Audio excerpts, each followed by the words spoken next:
নমস্কার, আমার রেসিপি হাউসে সকলকে স্বাগত জানাই।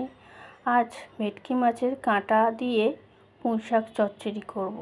দেখলেন ভেটকি মাছের কাঁটাগুলো ভালো করে ধুয়ে নুন মাখিয়ে রাখলাম। এদিকে পুঁইশাকগুলো কেটে নেব। বেশি না, অল্প করে এনেছি 2 ডগ পুঁইশাক, আর ওর মধ্যে কিছু সবজিও দিয়ে দেবো।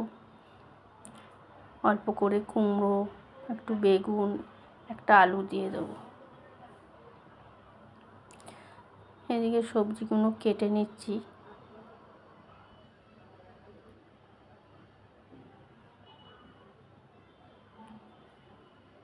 মাছের মাথা দিয়ে, মাছের তেল দিয়ে তো পুঁইশাক অনেকবার খেয়েছি।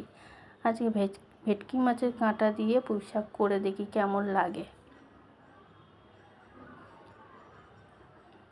ভিডিওটা ভালো লাগলে অবশ্যই লাইক, কমেন্ট এবং শেয়ার করে রাখবেন।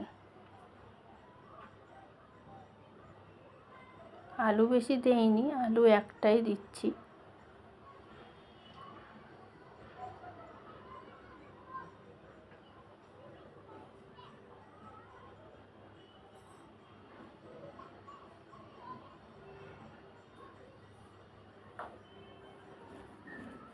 এদিকে মশলাটাও কেটে নেব।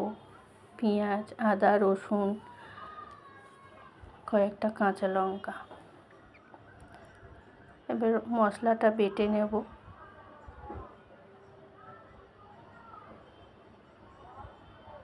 কাঁচা লঙ্কাগুলো যেগুলো একটু লাল লাল হয়ে গেছে ওইগুলোই বেটে নিয়েছি।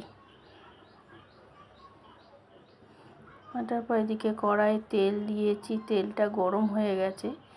মাছের কাঁটাগুলো একে একে এপিট ওপিট লাল লাল করে ভালো করে ভেজে নেব।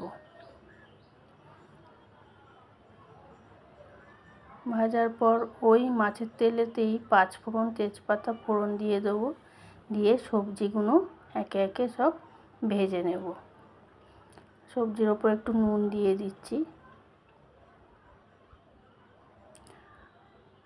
আলু কুমড়োটা ভাজা হয়ে গেলে ওর মধ্যে পেঁয়াজটা দিয়ে দেবো। পেঁয়াজটা দিয়ে খানিকক্ষণ ভাজা ভাজা করার পর ওপর দিয়ে বেগুনগুলো দিয়ে দেবো। এবার সব কিছু একসঙ্গে আর একটু ভালো করে ভেজে নিয়ে ওপর দিয়ে বাটা মশলা, হলুদটা দিয়ে দেবো। এবারে মশলা দেওয়ার পর ভালো করে কষে নিতে হবে। নেওয়ার পর পুঁইশাকগুলো দিয়ে দেবো। ওপর দিয়ে একটু সামান্য নুন দেবো যাতে পুঁইশাকগুলো তাড়াতাড়ি কমে যায়। এদিকে দেখছেন পুঁইশাকগুলো অল্প হয়ে গেছে, মাছের কাঁটাগুলো দিয়ে দিয়েছি, দিয়ে ভালো করে নেড়ে নিয়েছি। নিয়ে অল্প একটু জল দিলাম যাতে আলু আর পুঁইশাকের ডাঁটাগুলো গলে যায়। ঢাকা দিয়ে দেবো। ঢাকা খুলে ভালো করে নাড়বো। নাড়ার পর একটু সামান্য চিনি দেবো। শাকে একটু চিনি না দিলে ভালো লাগে না। দিলেই ভালো করে কষে নামিয়ে নিলে আমাদের আজকে রেসিপি রেডি। টাটা।